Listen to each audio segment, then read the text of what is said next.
Good morning, everyone. My name is Judy Blake, and I am the Leadership and Advocacy Coordinator for Family to Family Network in Houston, Texas. We are having another Wednesday training, and we are so proud to bring you Robin Rettie. She is going to present for us in just a few moments. So two people that I want to introduce, Christina Zavala. There she is waving. Christina is such an integral part of Family to Family Network and our team. She is bilingual, she is our right hand, and we love her for all that she does. Thank you. Leslie Lawson, oh, you're so welcome. Leslie Lawson is also joining us. Leslie was having a bad hair day, so she didn't want to show her face today, but Leslie is beautiful inside and out, and she is a parent liaison and does so much to help our families. Thanks, Judy. Well, we love you, Leslie. I know I learned so much from you. So Robin has told us that it's no problem to interrupt and to ask her questions. You can raise your hand and then we will make sure that she stops and you can ask your question. If you feel uncomfortable asking your question, you can private message it to me or to Christina, and we'd be happy to ask it on your behalf. Just remember, this is a really safe space. No question is silly. And the day you stop learning is the day you stop living.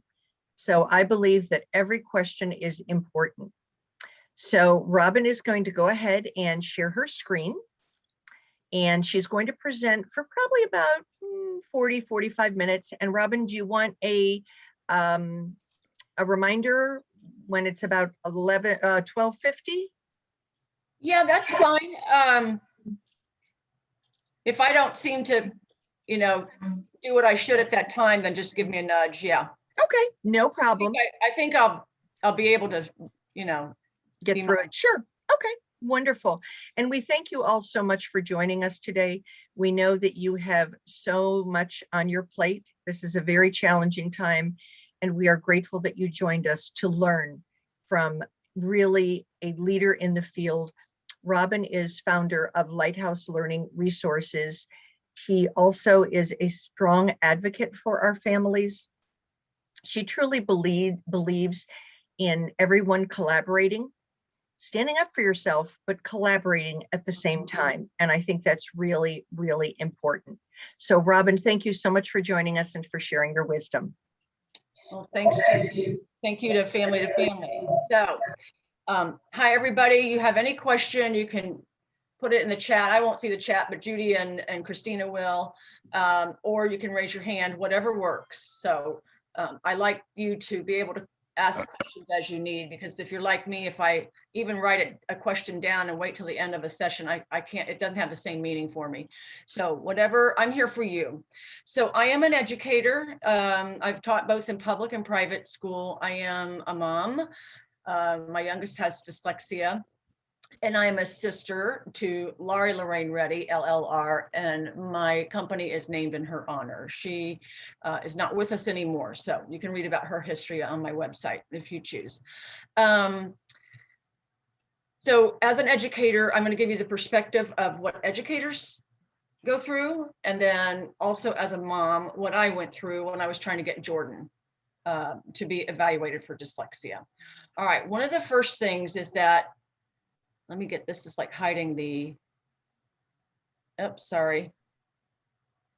Building a collaborative relationship. Okay, the first thing I want you to think about is know that teachers are incredibly busy, and oftentimes they have a variety of students in their classroom at ability levels, and the numbers will fluctuate. I know for my daughter, just this year, she teaches in HISD, and she's gone from 21 to 24 kids to 22, whatever. It just changes. There's a lot of movement. And so your child's needs are critically important, and that educator feels that as well. But sometimes trying to read all the IEPs and get everything together can be overwhelming, and they're kind of pulled in many directions. So what I've always suggested is that the parents sit down with the child.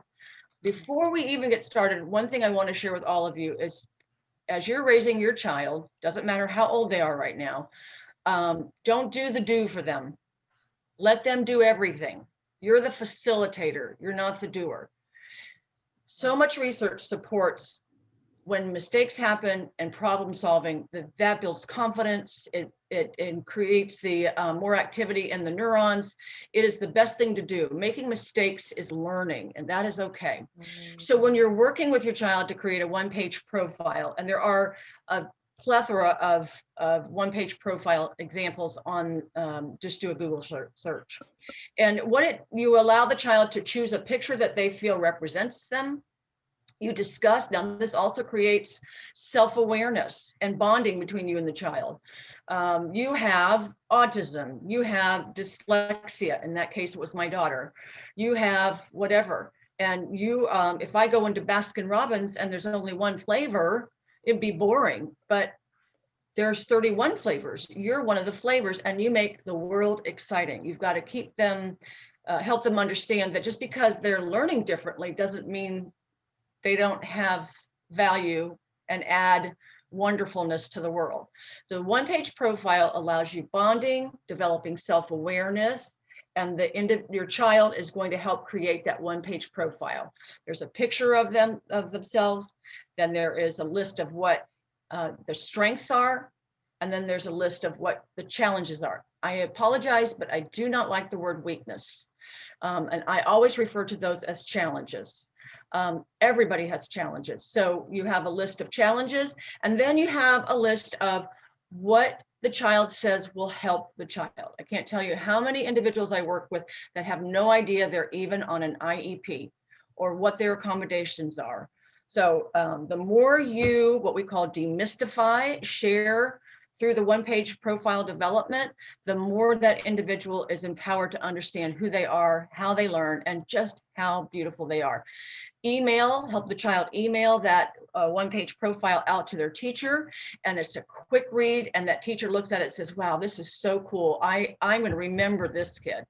When it's time for meet and greet, open house, if your child can't take the activity level, email beforehand and say, can we do a meet and greet when it's quieter? Just make sure that you're going to that meet and greet and you're taking your child. Use sensory strategies if your child's overwhelmed. The reason that we want to do all of these things is we want to help your child start to develop trust with their teacher. The most important thing for any human being is trust. If I don't feel trust, I don't feel safe. If I don't feel safe, I don't want to stay in there. So you've got to help your child facilitate the trust with the educational environment and the teacher. Also have patience. I know you do. It's part of the task of being a mom, but extra patience for your child. So like if you're going to go to a meet and greet and your child's really panicked in the hallway, sit down for a minute with the child. Don't say a word. Find a quiet place to sit. And just breathe with your child and say, okay, we can try now later. And hopefully maybe your child will get up. You've got to help them calm in their brain. Also, when you're working with a team, think about humans. We are all emotional beings, everyone. We are challenged, especially with the last 2 school years of COVID and everything else that's gone on. And our emotional system, which is called the limbic system, is in hyper-functioning mode. And so sometimes if you say something, someone might not remember it. Best to, with the educators, email, not to say, aha, I gotcha. That's not what we're doing here. This is to create clarity. I often think that I should have an email communication with my husband because then he might read what I said and hear it. So that's normal. With your child, if they have, they need front loading to go into a new place, you write it out. You're going to visit somewhere new. I will stay with you. You are okay. Then in the classroom, be the volunteer parent. It's the classroom reader. There are brown bags, cutting, things like that that the teacher needs, assembly items, whatever. Just be involved as best that you can. Many of us work several jobs, so do what you can do. And then also on the side, if you have a talent of event planning or Fundraising, help the classroom raise some funds and get something that they really need or that the teacher needs. And then, or be the field day coordinator. So many opportunities for you to volunteer. The raising of a child is not the responsibility of just the parents or just the educators. And we know that. I'm preaching to the choir here, so I know we've got a good group, but we want to make sure that we're all collaborating so that we help that child manage in life. One of the things that's mostly important is, if you've done any studying, and I have from years ago, is about the personality of a teacher. There are different personalities, but one thing that pretty much is true blue is that we are formula driven. If it has a sequence of steps and we know what's coming next, we're good to go. When it gets confusing and things are out of order, we seem to lose control of our class. So we are definitely that kind of, I want to say sergeant, but not a sergeant in the sense that some of this profile will show you, but we do have to have command and control of our classroom. We have to. We've got all these children, varying abilities, and we want each child to be successful. It's got to have structure. There's also the type of teacher that's more parenting. A best blend is a bit of parenting and the structure. A buddy, sometimes you can be a buddy, but even as parenting, we can be a buddy sometimes with our kids, but ultimately we're the parent. Ultimately, the teacher's the teacher. And then there's a reluctant teacher. Those are sometimes, not always, but sometimes that first year teacher, they're reluctant, they're a little bit fearful. Or it's a seasoned teacher that thinks that referring a child for special education, they're reluctant to do that because they might get in trouble. That's not the case. There's a child find law, and we have to refer any child we suspect of a disability. And then there's the wizard, the one that knows it all. So, and then there's one that's aloof, that doesn't seem to understand what you're saying. So think about the teacher's personality, because that will help guide you in how you're going to work with that teacher. So have you thought about your own personality? Now, this is where I'm asking that parents have some self-awareness about their own approach, and that's critical. I have to do that every time I go into a meeting. I have to quickly try to read the room and the people in that room, or even on virtual. I look at faces, I look at body posture, all of that. And I know who I have to approach differently and how to do that. It happens quickly. So what about your personality? How do you, what are your expectations, and how can you modify your expectations if your expectations are too low or too high? So as far as what you think a classroom teacher should be, write that down, think about it. And then what is it that you ultimately feel you must have for your child, not for yourself? Remember that, not for yourself. So, and then talk with your child. What does your child think a teacher should be like? Add that to the list, create the list with your child. The reason you constantly, and I mean constantly, day in, day out, want to bring your child into the fold is you're trying to help your child reach adulthood as an independent thinker and decision maker. The purpose of IDEA, Individuals with Disability Education Act, the overall purpose is to support a child reaching adulthood prepared for post-secondary education, employment, and independent living. Well, we all know we live interdependently, but you get the idea. So the more you include your child, so help your child think about what a teacher should have. So if a child were to come home and say, today was a great day, my teacher did this, and you can say, well, what made you think it was great? How did Mrs. Smith do, or whatever?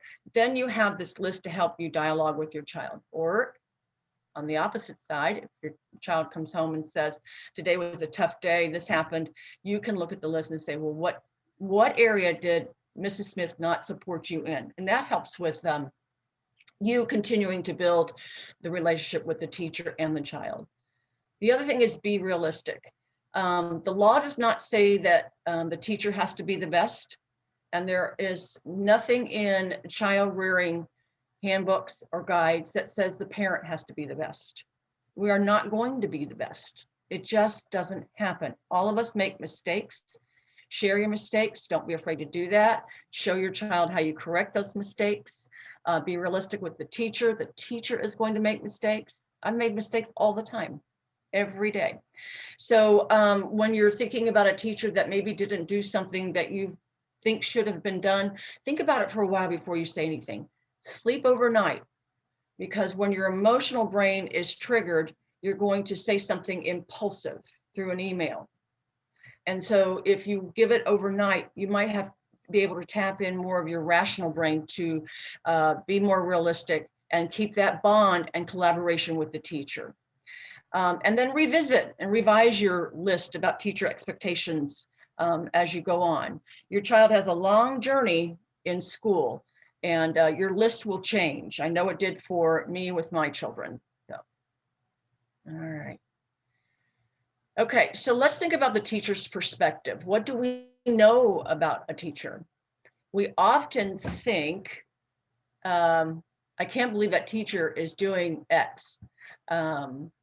This is ridiculous. I've emailed this teacher 5 times and I haven't heard anything. All of that. We do that because we're anxious. It's our child. So I want you to know what it's like to be in the classroom. It is incredibly challenging, but incredibly rewarding. But at the same time, we have so many demands coming at us. And I mean many. You get to work in the morning at 7:15 and you have your list of what you're going to do. Remember, we're rule followers. We've got a formula. And suddenly there's an email, you got to go do this. There's another thing. There's a parent that's calling and you have to get ready for the student, whatever. All of that's happening simultaneously. And that teacher's got to be snap, snap, snap and get it and stay on track and get it going for the day. Teachers don't make the rules. We don't make the rules. We are the way it works for the Texas Education Code, which guides our educational curriculum and responsibilities. It starts in the federal government with OSEP, Office of Special Education Services, or the Education Department, and mandates are determined and they're given to states. States have autonomy in how they're going to interpret that. In Texas, we have the Texas Education Code, which guides us for curriculum and such, and the law. And then we have to be at least commensurate with federal mandate. And typically we are, but not always. I'll give you an example. For a long time, Texas would not recognize dyslexia as a specific learning disability. It states an idea that it is and has been for a long time a specific learning disability. That has caused quite a stir. We were investigated and found to be denying dyslexia services as well as special education services. And Texas was slapped with a huge, huge fine. So you will find that dealing with the rules about dyslexia or something else are challenging for you and your child, absolutely, but the teacher did not make those rules. Now, how the teacher and the administrative staff collaborate with you is how you're going to approach, and we're going to get into that a little bit more. Teachers don't really and truly receive the support needed to appropriately differentiate instruction. So let me give you an example. I've got 26 kids in my classroom, not unusual. And I've got 2 that are on the autism spectrum, but their spectrum characteristics are different. So I've got to make sure that I give what they each need. This is just for one assignment. And then I've got someone who has visual impairment. So we've got to enlarge all the text. I've got someone who might have hearing impairment. I've got a child with Down syndrome who needs paraprofessional support. So I've got to make sure that I'm helping the paraprofessional teach her or him how to help that child stay regulated so the child can learn. And then you've got like 20 or 19 other students that are pretty much variable in getting the task and the lessons without much support. And when I just shared that with you, that has happened with me. In kindergarten, I think we had 6 to 7 special needs kids. And it was a challenge. It was exciting though, because when it works, it is amazing. But we had 2 teachers that were certified, and that classroom was so much fun. So it can work, but just remember that that teacher is multitasking as quickly as he or she can, and you stepping in saying, here's the 1-page profile, I'm going to volunteer. Wow, you've lightened that person's load, and that person's going to go to you for things instead of you constantly trying to get things from them. And that's a source of contention with many parents. I've asked, I've done, and they don't respond. I understand that. That could be a whole different presentation. And teachers are concerned about asking for help. At least it was more so that way long ago, not too long ago, because it would look like maybe we weren't able to manage our classroom.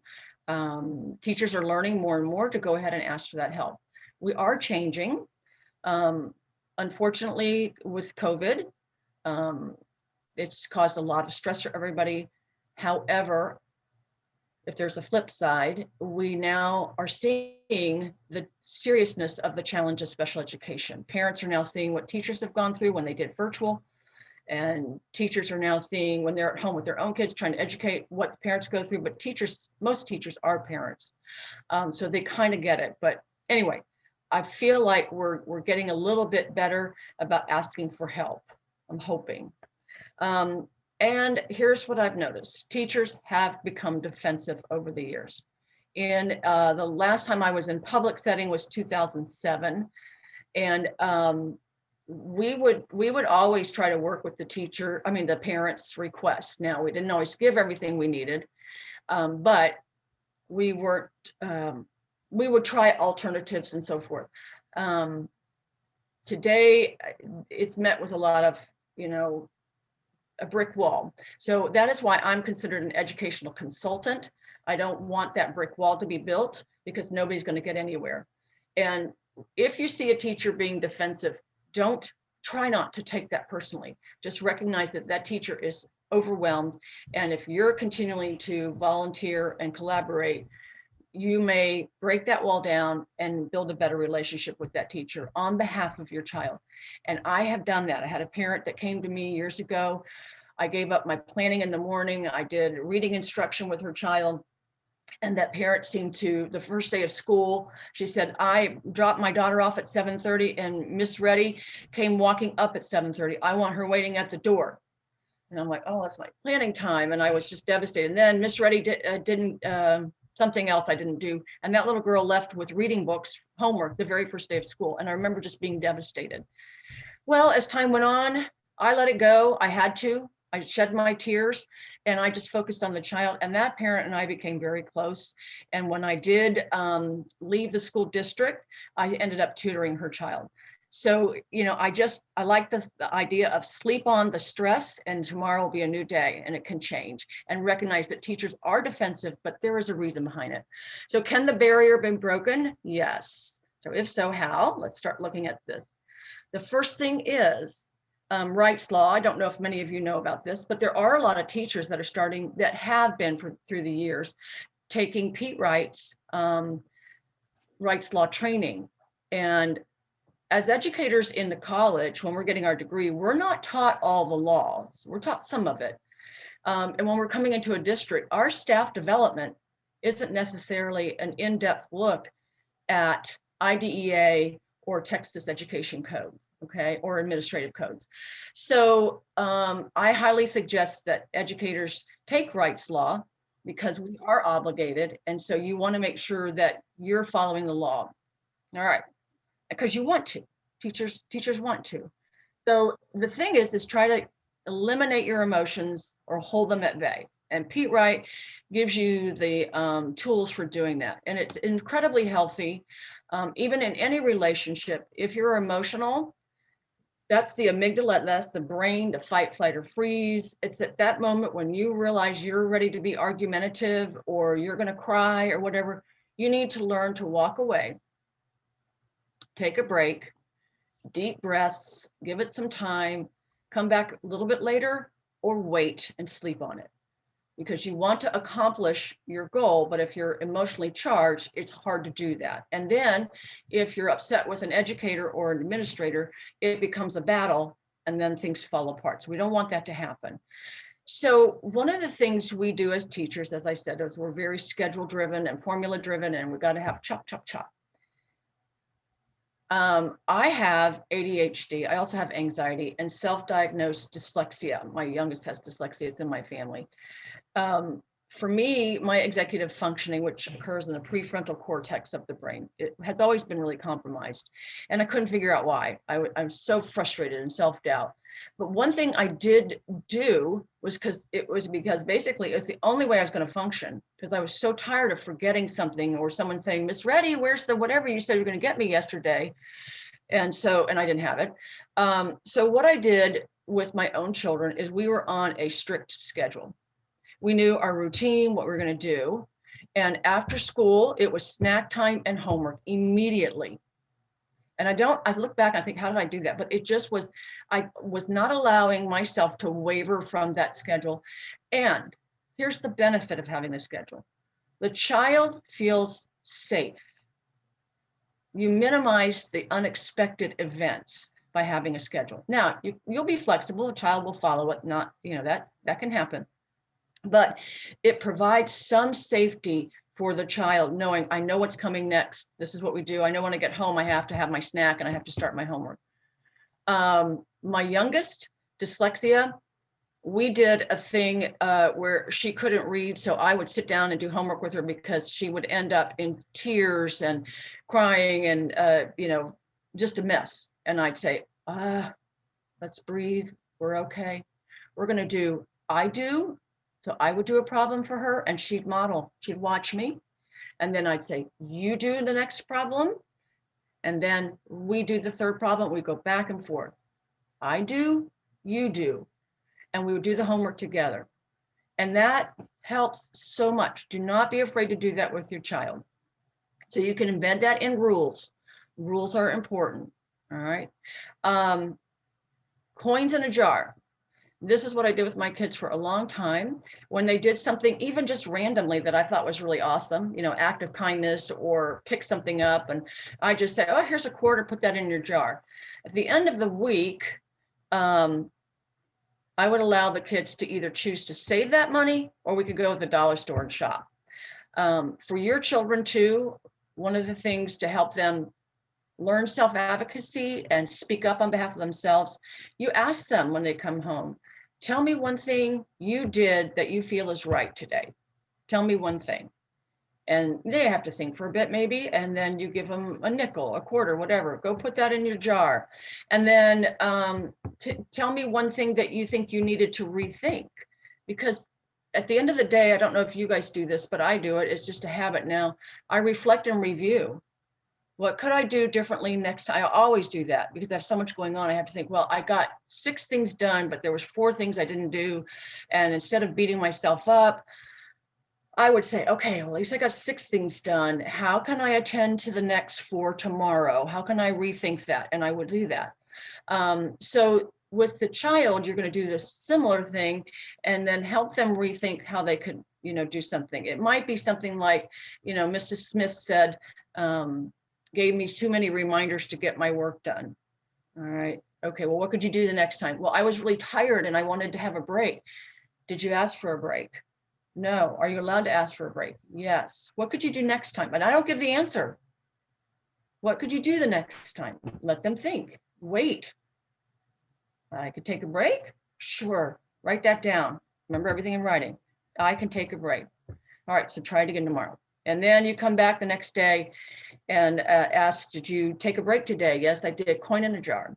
Now you're building this little pot of change, and you're teaching math, and you're teaching how to wait instead of constantly buying something for no reason. You're teaching how to set a goal and achieve the goal. Much comes from that little jar. All right. Objectivity. Let me look at my time. Okay. Here's the one thing, when we go from emotions to advocacy, one thing you should have is data collection on your child. So I know that that's not often talked about, but it should be more. So in your child's IEP, you can create your own grid, and I've got one coming up and I'll show you a data tracking sheet. And you can measure your child's progress using that data sheet, so that when you go into an IEP meeting, you don't just emotionally say, well, I don't see there's any progress. I haven't seen this, or wow, this is happening. And, and I'm so excited about Bill. He's been on reading level B for 4 years. And I just think it's great. Bill shouldn't be on reading level B. But if you're taking your data and you're looking at his progress, you would see, this is not an area of success. We need to come back in and redo or rethink the goal for reading. So keeping data yourself on the IEP goals, how do you do that? You look at the goal, you work with your child on different skill sets that pertain to that goal. There are so many resources that could give you simple practice tasks to see if your child's really getting it. I hope that makes sense, but it's critically important to do, so that when you go in that meeting, you look prepared and you're 100% participant. So possibly keep a journal, observe the child's strengths and behavior, like for behavior, strengths and challenges. So also that when you go in, if they're saying there's behavioral issues, you have something in writing in front of you to share with the team instead of coming off emotionally, because that's a big concern, the behavior. Discuss current concerns with the teacher via email. Accommodate or modify. Keep track of the date and the type of accommodation. Now, accommodation is where an individual is on level curriculum, but they may need to do, instead of doing 10 problems, they may do 7 or 5 to show they have the skill. That is reducing the task. That can be done. Or they may need to have repeated review, or they may need to have chunking. Chunking is so critical. If you're emotionally charged, if you have neurological differences, learning difference, whatever, typically our brain is, like I said, in that hyper mode. It's hard for us to settle that brain enough to listen. It just truly is. So what you do as chunking, it comes in your verbiage as well as the task. So I'm speaking quickly to you guys, but when I'm with my students, it is totally different. I'll look at Bill. Bill, look at me. He looks at me. This is Boys Town. Great behavior skills. He looks at me and says, okay. And then I say, first thing, and I'm giving a visual, do this. And I'll take the paper and I'll fold it in half. Just this part right here. See it? That's all you need to do. Bill. Yes, ma'am. What did I say? One thing. Great. Get started. So proud of you. You're one of the 31 flavors. So we want chunking in not only the work assignment, but the delivery of the directions. And that's an accommodation. A modification is where, and even a child with a modification can and should be in general education, depending on the content and the area and the needs. But a modification is changing the actual TEKS, the Texas Essential Knowledge and Skills. So for example, let's say a child is in, let's do 6th grade science. And so they're going over the safety equipment. All right. And then the child is going to learn they're going to hear everything. But the output of work and the expectation of the full TEKS has been changed. They only have to know a portion of it. And so that is a curriculum and TEKS change. It's modified so that they can be successful in school and still learn most of the skills. All right, educational services. See this thing, what is the real title on that, Judy? Because it cuts off, my top bar is cutting off what the whole. It is educational services. That's all, okay. Mm-hmm. All right. In educational services, we get a lot of materials. We have support staff, related services, paraprofessionals, and direct instruction. Related services are like your OT, occupational therapy, physical therapy, music therapy, and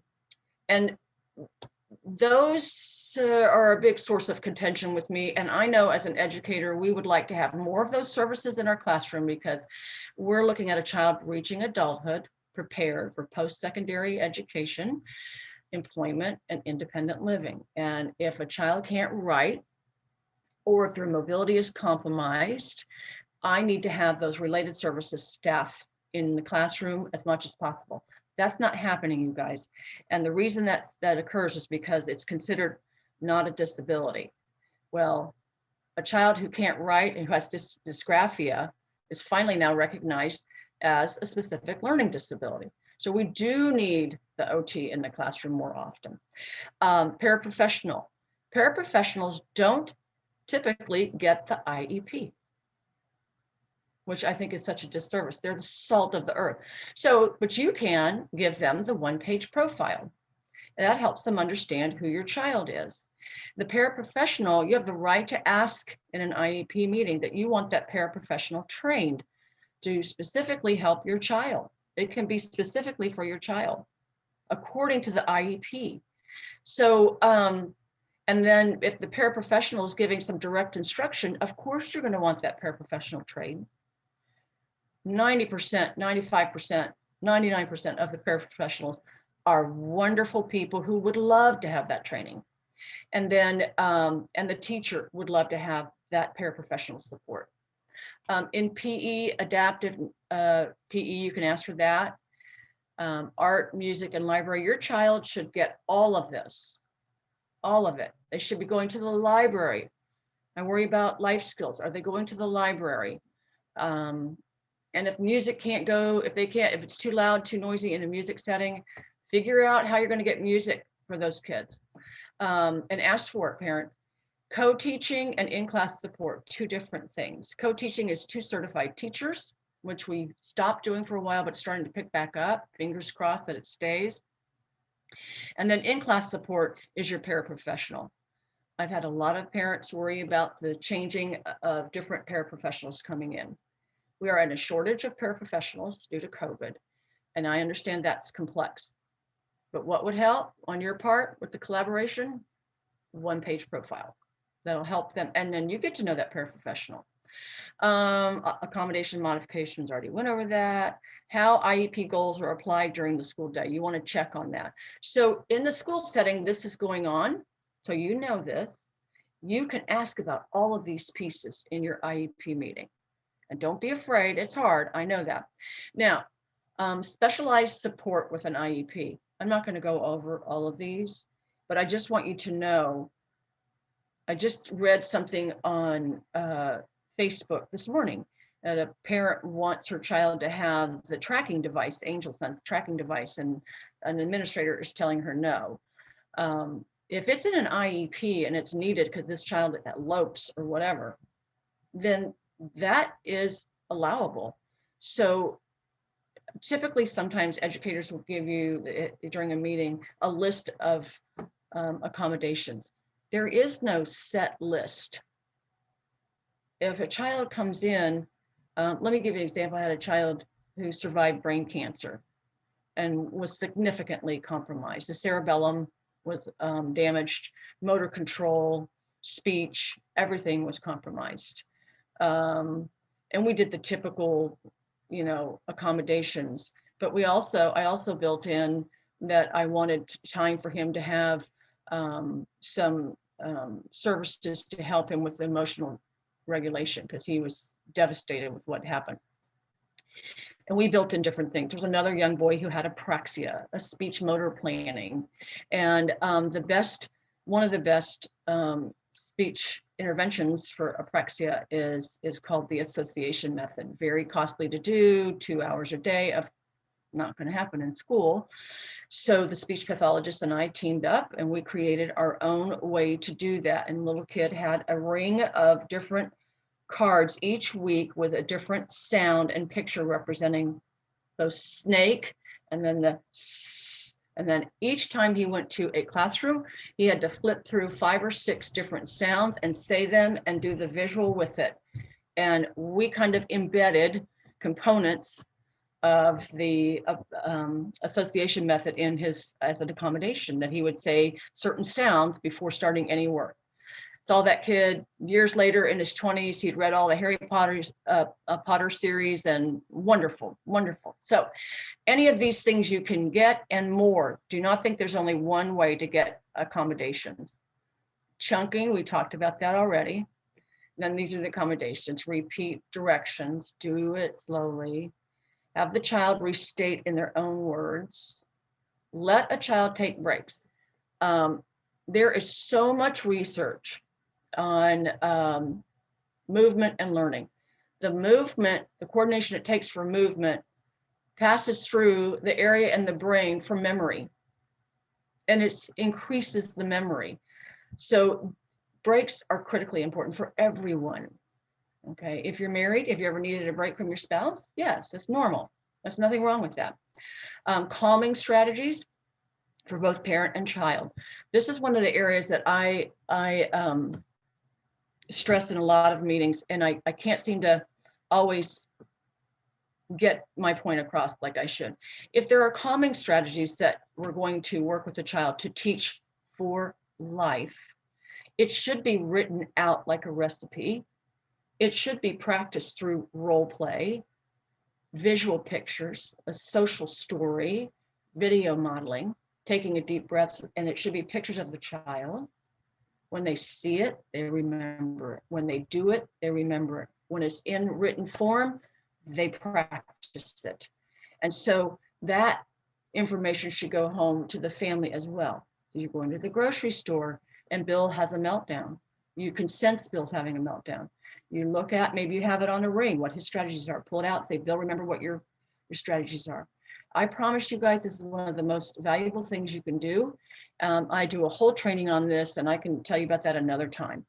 Very important to get the campus, because a lot of times the campuses say, yeah, we'll do calming strategies, and they won't put it in the accommodations. And I'm like, no, I want it very specific. I want it like a recipe.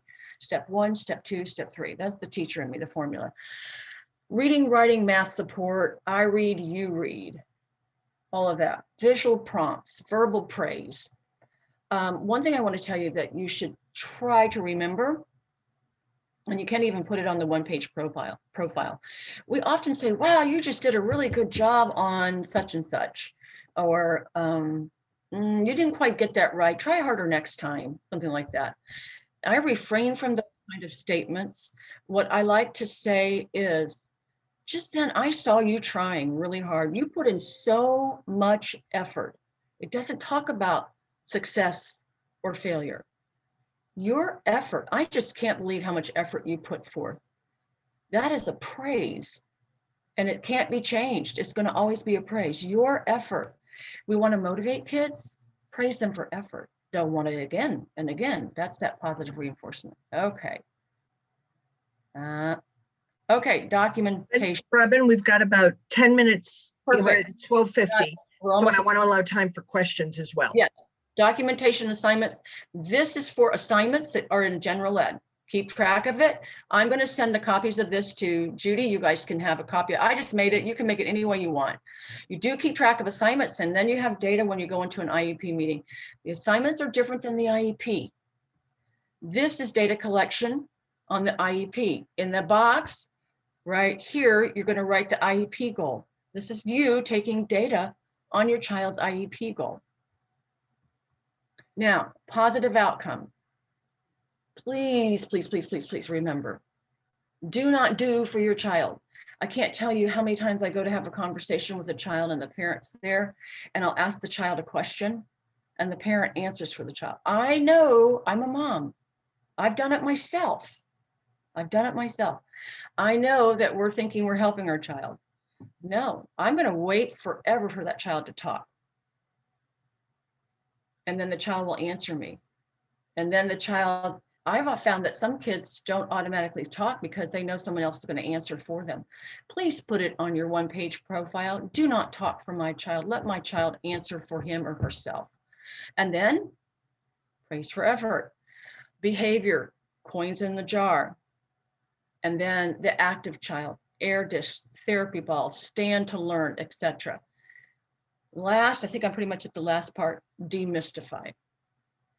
If you sit down with your child, which is what I did with Jordan when she was at the end of first grade, going into second grade, I had gone to Dr. Eldo Bergman with the Texas Reading Institute, a phenomenal, phenomenal man.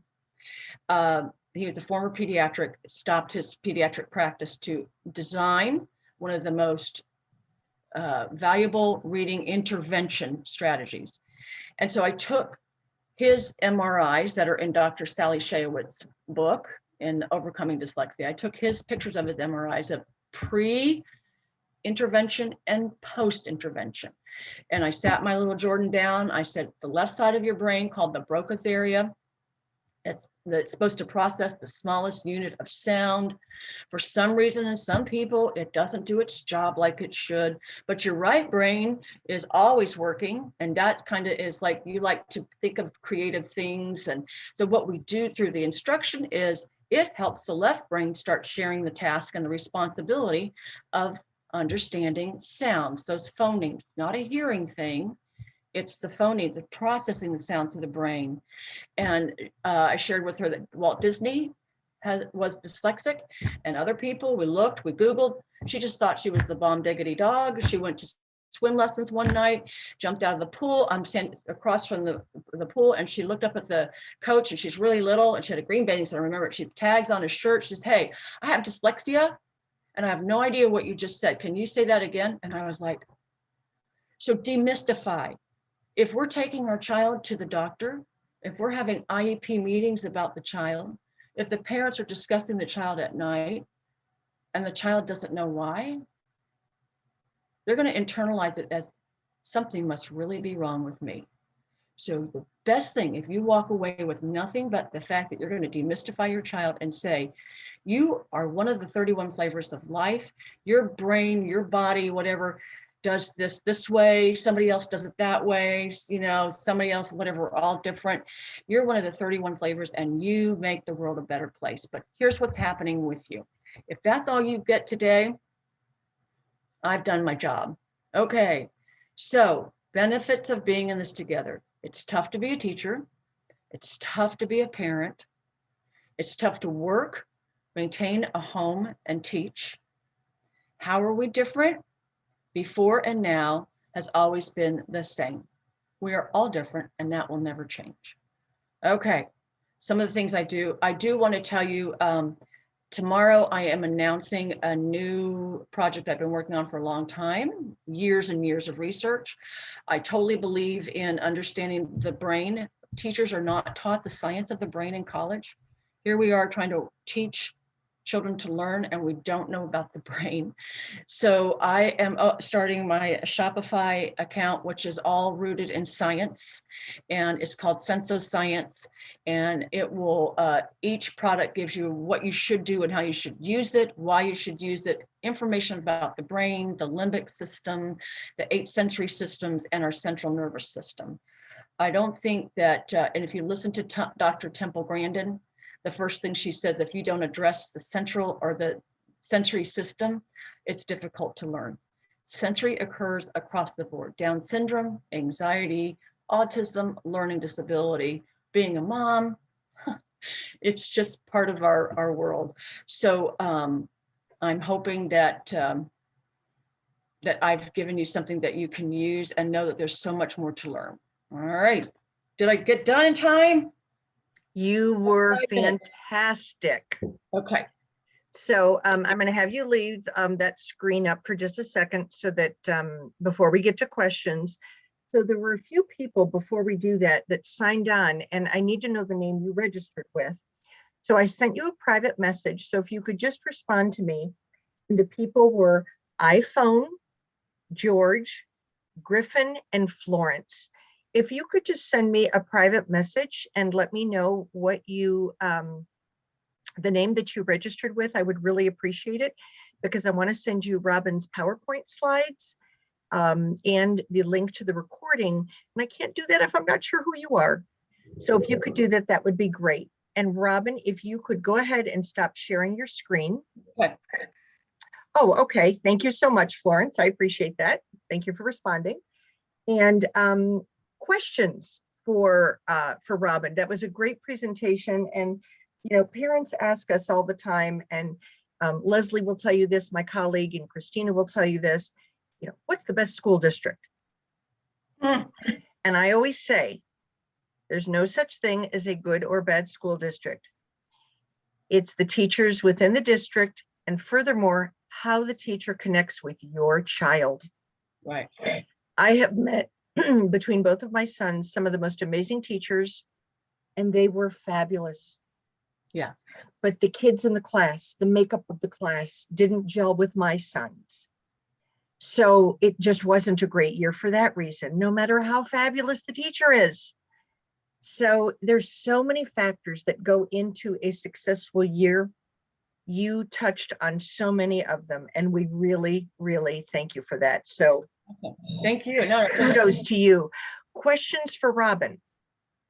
just if anybody has questions, fine. But if not, I just want to say the administration matters the most. That really too, does. yes. Yeah. But if It's, yeah, it does, because it starts at the top.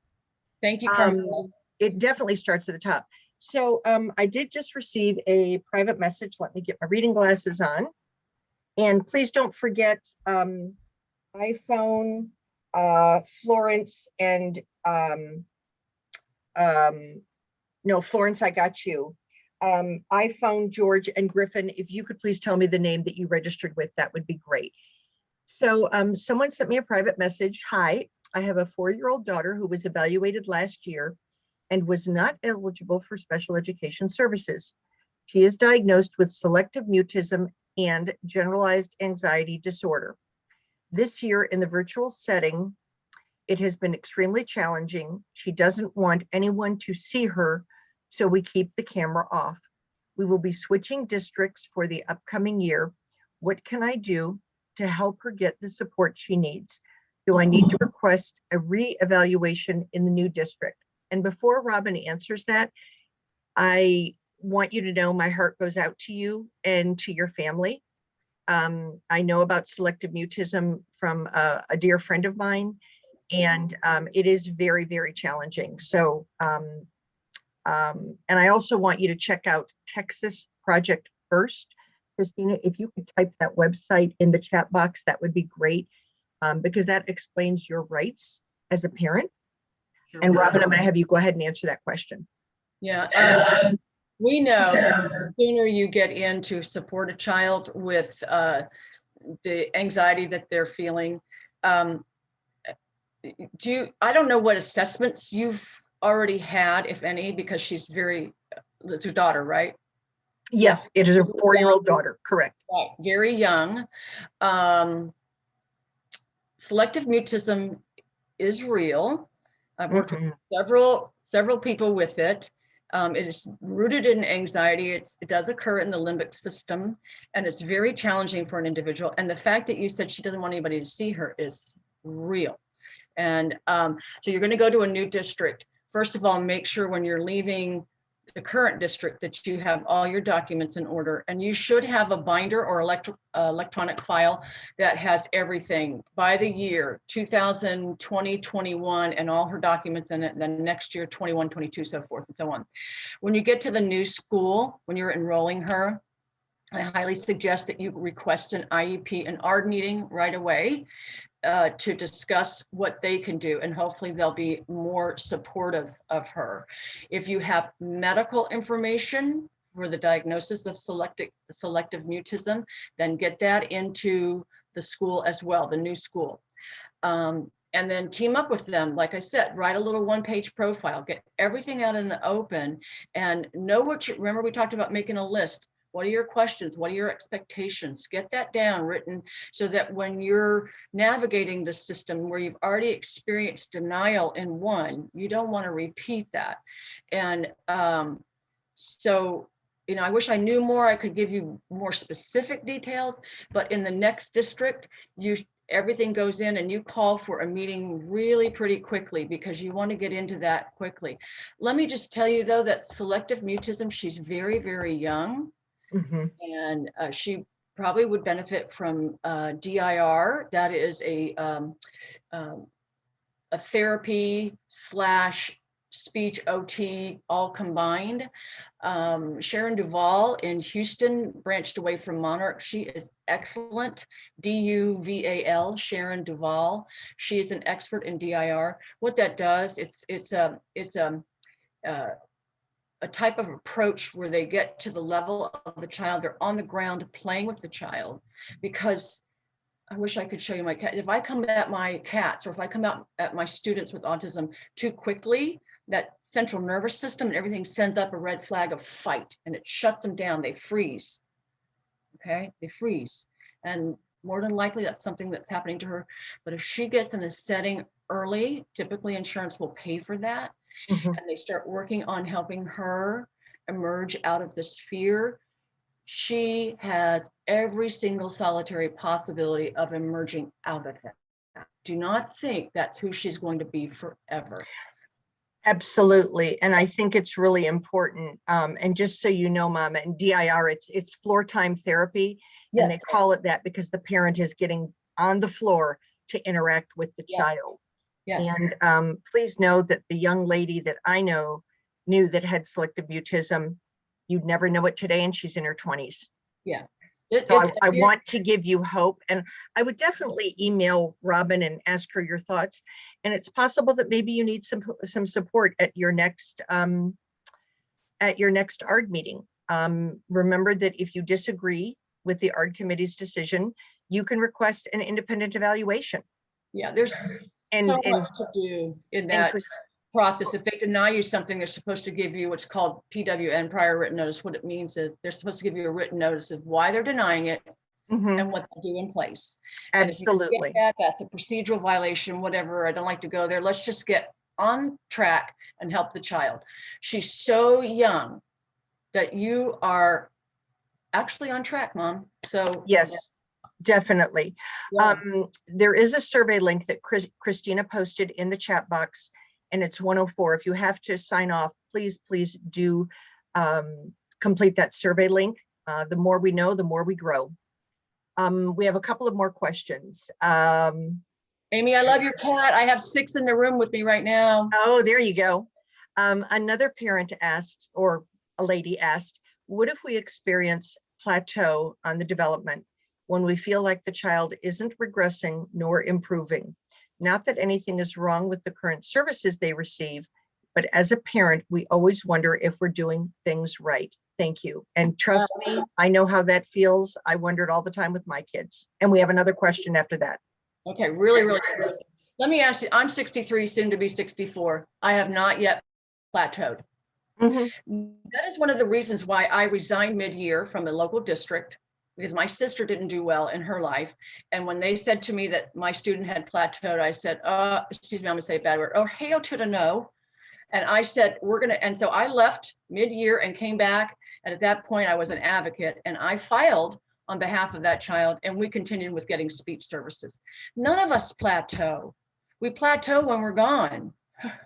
You learn continuously.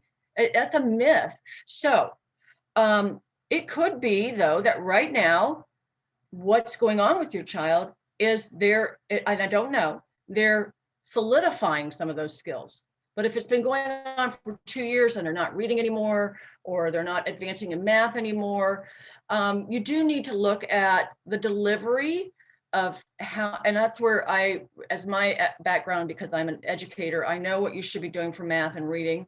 You look at the delivery model of what's going on in the classroom. You have the right and do it in writing, and you're doing it respectfully, not to be, argumentative. But so, for example, please tell me what, and I don't know, I'm just going to assume your child is having trouble with reading. I'm just going to assume that. I'm not saying that's what it is, but the child has plateaued in reading. And then if you write and say, and this child has reading challenges, all right? And you're going to ask, what reading intervention are you using? Not reading program. Reading program is for typically developing children who can catch on to reading the Broca's area's work and doing its job. Reading intervention is for a child who is far behind, even a year behind. They need a reading intervention. So you want to look and say, what is the reading intervention that your using with my child. And if they come back and they say, well, we use the leveled reading system, Fontes and Pinnell or another one, that is not a reading intervention. A reading intervention, in order for you to really understand what a true reading intervention would look like, and maybe Leslie or Christina can put this in the chat, is look at the dyslexia handbook through Texas Education Agency. Look at, I think it's around page 44, 45. You look at the actual systematic intervention pieces needed in a reading program. So when I go in to work with a child and they don't have dyslexia, I still ask for all of those components because that's the reading intervention. If it's math, we know from Piaget, different psychologists, that math is developmental. And there could be that at math, it's not that there's a plateau, but cognitively, some of the abstract concepts aren't going to really develop. But that means then, how do we take the functional math of everyday living and make that individual know it better? Is that, I hope that makes sense. And you can always, you know, by all means, you can always touch to reach out to Robin for additional information. Yeah, that's fine. Very good. We have another question, and Leslie posted a great link for from Disability Rights Texas. It's really, really important to all of you on this call that you know what your rights are as a teacher and as a parent. And Leslie put that link in the chat box. Print it out, read it, learn it, and use it. And Leslie, teacher and parent, because teachers, we have to support them. Those teachers need us to speak up. So thank you for saying that, Judy. Absolutely. Thank you, Leslie. There was a comment, there are school rankings available online, so I can assume that those schools are good with special education students as well. You know, I think it just depends. You know, again, I just think it's so important, the connection that is made with the teacher. And some schools are so focused on the gifted and talented that sometimes special education can go by the wayside. So I definitely understand what you're saying. I think school rankings, you know, they can help. I wanted to get this in real quick, Robin. A parent wrote in, my son is about to turn 11. What other option other than ABA is recommended to help his behavior? And Carmela, I think that Robin would probably need more information on that. But Robin, if you want to comment, because behavior is such a wide subject. Yeah, we work with an OT. That's where you got to bring in the occupational therapist, and the occupational therapist can do a sensory profile. Now, a true sensory evaluation, the OT, the occupational therapist, has to be certified in that. It's really hard to find someone, but when you do have an OT that has had, and I have several districts where they actually have a certified OT specialist. One came from Team Approach, but anyway, you have the occupational therapist from the school come in and look at the individual and do a sensory profile and determine what areas of the 8 sensory system, you know, your 5, you know, the normal 5, all right? The other 3 are proprioception, interoception, and vestibular. And that's another training. It's too much information right now, but they all affect learning. And so the OT can come in and do a sensory profile and then make recommendations to the ARD committee about what to do and how to get the support. So let's say the OT doesn't really come up with any suggestions, doesn't feel that it's really a concern, and you know that your child is eloping, you know that your child can't sit still, they're clumsy, all of that. So, and you're not quite sure that the school district OT has provided the necessary information. So in that case, you ask during the ARD meeting for an IEE, an independent educational evaluation. The district pays for it, and then you go find someone who is much more of an expert of looking at the sensory systems and then making recommendations of how to help the child. OTs are great for behavior. We don't think about that, but they're great for behavior. So because when the sensory system is calm, the behavior improves. And so that's what you're looking for. So I hope that helps everyone. Thanks, Yes. Carmel. definitely. I don't think, Yeah, Leslie, and I- Leslie also functional said, behavior assessment. ask for a formal, Yeah. excuse me, a functional behavior assessment. Absolutely, Leslie, spot on. Two different things though. The formal functional behavior assessment is done by an LSSP, a licensed specialist in school psychology typically, or could be a BCBA, the district has one, a board certified behavior analysis. But a functional behavior assessment done by a teacher, that's like trying to figure out where you are in the storm and you're actually in the storm. That's not going to happen. Teachers just fill a series of check boxes and then create a behavior intervention plan from that. That is not what you want. So unless they wrote formal, that means you write formal because you want a specialist to go in and observe, a second person standing outside looking in at all settings. Okay, thanks, Leslie. Yes, absolutely. Thank you. Thank you. Robin Just said. wanted, oh, okay. Sorry, just wanted to mention that I did post the dyslexia handbook from Yeah. TA. I posted it, so if anybody wants to consult it. Thank you so much, Christina. Thank you. Any other questions? I have a quick question.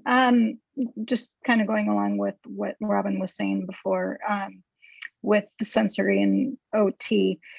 How do the districts seem to evaluate dysgraphia? And would it be the same process if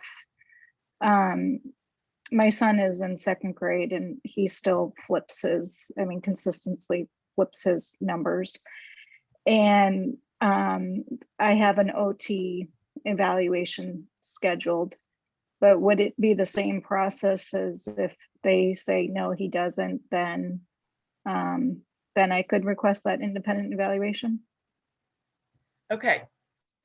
So first of all, you said several things that stuck out of my mind. Flipping, reversing letters could be dyslexia. What reading level? He's in second grade. Do you mind me asking these personal questions? Is he on level? Let's just put it that way. Is he on level?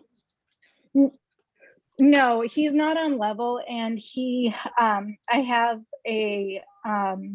an IEP coming up where they're going to do a whole entire cognitive review, which they said if they through their evaluation, if they believe that he could possibly have dyslexia or dysgraphia, they will evaluate that, but he's at a kindergarten level.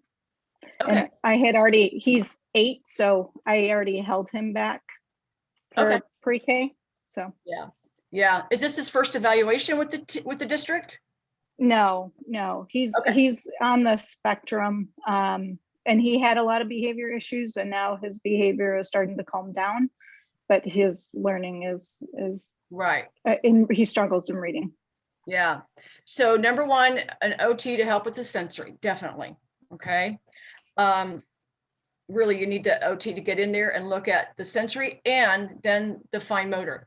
I attended a TEA webinar by somebody who's the dysgraphia specialist for Texas Education Agency. Excellent stuff. And you can look on TEA, Texas Education Agency, dysgraphia.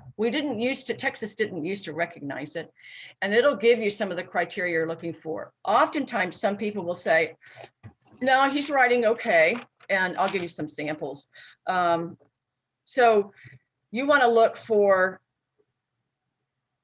line spacing. Let me just give you a little visual. There's a lot of things that we have to consider when we're looking for dysgraphia. Now, this looks like I'm making my letters okay, but they're all over the place. They're below the line, above the line. I don't follow the track. All of these things matter. So you're going to want to request specifically, Amy, very specifically, I want, and so when you do a full cognitive profile, that's not the same thing. It will include pieces for the dyslexia, but it's not the full dyslexia evaluation. In the TEA handbook, it'll give you all that you should be requesting. So you just have to say, I want a full comprehensive dyslexia, full comprehensive dyslexia evaluation and including dysgraphia. So you want all those pieces, and it's very thorough, and they'll do like the C-top, there's different assessments that they use to look at the phonological processing. Often they say in the TEA handbook, dyslexia handbook, that phonological processing is one of the #1 red flags. It's not always the same, but you can say the child will know letter to sound, like just B is B, M is M, D is D. That's okay. But when you get into the phonemes, which is digraph TH is F, they don't know what to do. They can't process it. OUGH is ow, O. They don't know what to do. Okay, so this is why C-top is important, and that's not going to always be in a full cognitive profile and achievement. It's so complex. There's no way to, but so OT, specific dyslexia and dysgraphia evaluations. And OT is looking at 2 things, fine motor and sensory. Mhm. And then they're doing the cognitive. It matters what cognitive profile they're doing, you guys. If they're on the autism spectrum or other neurological differences too, typically their language is compromised in some way. It's challenged, either receptive, expressive, pragmatics, whatever. You don't necessarily have to have those challenges just being on the autism spectrum. It can happen in other ways. So anyway, if they use a verbally based assessment tool, so I'm delivering all my questions to this child to determine their cognitive ability using language, and they're typically timed within so many minutes or seconds, you have to get this done, that done. And it's all in language. I'm going to get a lower score than it's not going to give an accurate read of what the child's cognitive profile is. So, Amy, I highly recommend that you ask, did they use a nonverbal assessment? Nonverbal. Nonverbal assessment. There's many out there. What I run into is that they sometimes use one of the assessments I don't think is great, but whatever. And they don't let you, the evaluator has the right to choose what they think is right. And that's good. If you don't think it was gave good results, then you go the next meeting, and it can take up to half a year or more. I apologize when you feel like it's wasted. Very frustrating. Yes, but you can ask for an IEE in all of those areas. In the meantime, what you need to do, and here's the other complication to your piece, is that he's on the autism spectrum. And the first thing the district's going to want to do, or the staff, is say, well, that's just autism. No. Yeah, their response has been, well, he's already in the system, he's already receiving services. But I'm like, well, he isn't progressing. Right. So I've received a lot of pushback just because they're like, well, they can make adjustments. But I'm like, so they can test, but you can just test? And they're like, well, no. And I'm like, okay. Yeah, you can do also, I would also do, now you said that, is I would do for writing, because his challenge is writing, you're going to want assistive technology.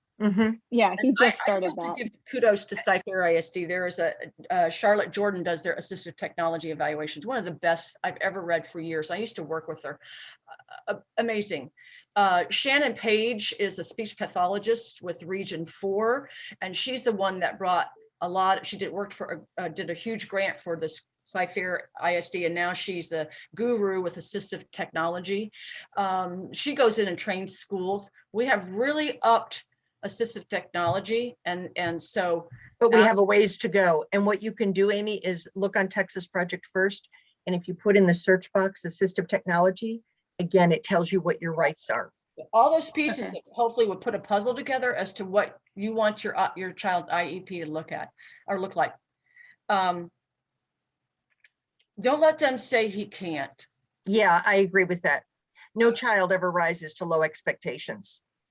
Listen, and yeah, we're all going to plateau at some point. I mean, but in certain ways, we still learn. Exactly. Right. Let me just close out with this, because I know we've run over time, but and Judy knows, Leslie, you guys know this individual. Sean Pesner is a Dallas lawyer, and he has cerebral palsy, born and raised with cerebral palsy. and nonverbal, did not walk, non-ambulatory. And his mother pushed and continually pushed.